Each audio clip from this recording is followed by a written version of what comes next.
English English is a language and language is a habit. Habit जो होती है वो क्या होती है? रूटीन ऑफ बिहेवियर, अपने व्यवहार की दिनचर्या, जिसको हम लोग क्या होते हैं एक नियमित से रेगुलर उसको रिपीट करते रहते हैं। रिपीटेशन जो आपका हैबिट है, रूटीन है, रूटीन का रिपीटेशन वो क्या कहलाता है? हैबिट, आदत कहलाती है।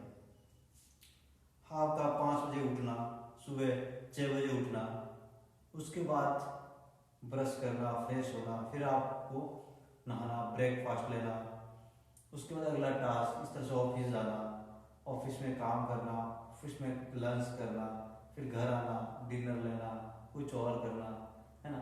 ये सारी क्या है? अपने रूटीन है, ये काम हम डेली कर देते हैं, तो ये हमारी हैबिट है। और आपको पता है कि हैबिट जो होती है वो 2 तरह की होती है।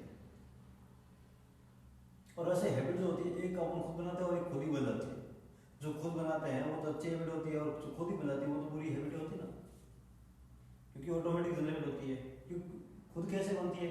अगर कोई काम अपन करना चाहेंगे तो कर लेंगे, अगर नहीं करना चाहेंगे तो वो खुद ही कुछ हो जाएगा। जैसे सुबह आपको 5 बजे उठना, ठीक, आप चाहोगे तो 5 बजे उठ पाओगे, अदरवाइज आप कितने बजे उठोगे? 8-9 बजे। अब 8-9 बजे उठने की हैबिट आपने बनाई?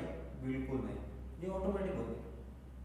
तो इस तरह से ऑटोमेटिक हैबिट बन जाती है जो आप नहीं बनाते हो, और आप बनाते हैं वो आपके लिए अच्छी हैबिट साबित हो जाती है। तो इंग्लिश जो है वो एक लैंग्वेज है ना। English is a language, language English is a language and language is a habit, and habit is a routine of behavior that is repeated regularly। आदत व्यवहार की दिनचर्या है जिसे हम नियमित रूप से दोहराते रहते हैं। अब देखो, आप लोगों ने जीएसटी सुना है, जीएसटी होता क्या है ये भी सुना है, ठीक है। उसमें कंपोजिशन स्कीम क्या है, रेगुलर स्कीम क्या है ये भी पता है, जीएसटी आया क्या होता है ये भी पता है ना, कितने हुआ होता है ये भी बताया, और कैसे बनता है ये भी बताया। अब आपको ये सी पता है कि जीएसटी को क्यों लाया गया? नहीं, ये सबसे बड़ा टॉपिक है कि जीएसटी को क्यों लाया गया था। खैर, इसकी जरूरत क्यों पड़ी आखिरकार? अंततः इसकी जरूरत क्यों पड़ी? ऐसी क्या दिक्कतें आ रही थी कि जिसकी वजह से हमें जीएसटी को लाना पड़ा? वैसे जीएसटी इनडायरेक्ट टैक्स है, और हम लोग जानते हैं कि टैक्स 2 प्रकार के होते हैं, टाइप ऑफ टैक्स, है ना। एक इनडायरेक्ट टैक्स होता है और दूसरा डायरेक्ट। डायरेक्ट मीन्स प्रत्यक्ष कर, इनडायरेक्ट मीन्स अप्रत्यक्ष कर। प्रत्यक्ष कर कौन सा है?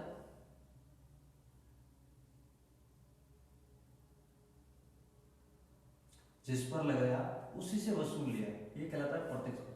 जैसे मुझ पर टैक्स लगाया और मुझी से ले लिया, मुझ पर टैक्स लगाया और मुझसे ले लिया, ये टैक्स कहलाता है डायरेक्ट टैक्स। इसमें income tax, corporate tax, capital gains tax, security tax, ये सारे टैक्स जो होते हैं ये कहलाते हैं किस कैटेगरी में आते हैं? डायरेक्ट। कॉर्पोरेट और इनकम टैक्स वैसे एक ही होते हैं। अगर किसी इंडिविजुअल पर्सन की इनकम पर हो, व्यक्ति की पर्सनल इनकम पर हो तो ये कहलाता है इनकम टैक्स, और किसी कंपनी की इनकम पर हो तो ये कहलाएगा कॉर्पोरेट टैक्स। और ये जो है आपका दूसरा इनडायरेक्ट टैक्स, ये होता है कि जिस पर लगाया उससे न वसूल कर किसी और से वसूल होता है। जिस पर लगाया उससे न वसूल कर किसी और से वसूला जाए, ये कहलाता है इनडायरेक्ट टैक्स। जैसे लगाया मुझ पर, वसूला इससे, तो ये कहलाएगा इनडायरेक्ट। लेकिन लगाया एक्स पर और वसूला वाई से, तो क्या हो गया? Indirect tax. और लगाया एक्स पर और वसूल एक्स से ही वसूला, तो ये कहलाएगा डायरेक्ट टैक्स। अब इनडायरेक्ट टैक्स का ये हिस्सा है जीएसटी। इससे पहले कई सारे टैक्स आते थे, टैक्सेस कई सारे थे, उन सभी टैक्सेस को रिप्लेस किया और उसकी जगह एक टैक्स लाया GST, one nation one tax जिसे बोलते हैं। ये स्मार्ट टैक्सेशन सिस्टम कहलाता है, ठीक है।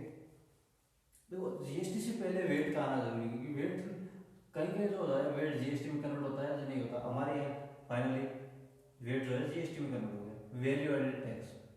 इससे पहले हमारे टैक्स की श्रेणी कुछ और थी, सर्कल कुछ और थी, कई कई तरह से लगता था, जैसे कई लॉस भी थे, कई डिसपॉइंट थे, डिसएडवांटेज और कुछ एडवांटेजेस भी थे। और मैं आपको बता दूं, अपने जो